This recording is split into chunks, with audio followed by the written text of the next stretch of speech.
शिवसेनेत बंडखोरी झाल्यानंतर दोन्ही गटात वाद सुरू झाला. तो संपण्याची चिन्ह नाहीयेत. दोन्ही गट एकमेकांवर कुरघोडी करण्याची एकही संधी सोडत नाहीयेत. आता आदित्य ठाकरे यांनी ठाण्यात केलेल्या भाषणाला जोरदार उत्तर युवा सेनेकडून देण्यात आलंय. त्यासाठी बॅनरबाजीचा आधार घेतला गेलाय. त्यात ठाण्यामध्ये नका भाषण झाडू, युवा सेनेनं ठरवलं तर वरळीत येऊन पाडू असा इशारा देण्यात आलाय. ठाणे शहरात या बॅनरबाजीची जोरदार चर्चा रंगली. इलाका भी हमारा धमाका भी हमारा असं वक्तव्य आदित्य ठाकरे यांनी ठाण्यात येऊन केलं. आज तुम्ही निर्धार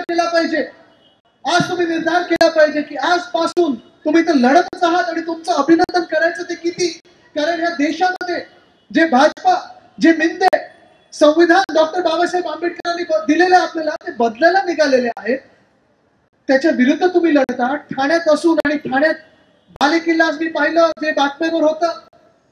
मिंदेंच्या बालेकिल्ल्यात आदित्य ठाकरे त्यांचा बालेकिल्ला नाहीये, त्यांचा 1 इंच पण नाहीये. इलाका भी हमारा धमाका भी हमारा ही.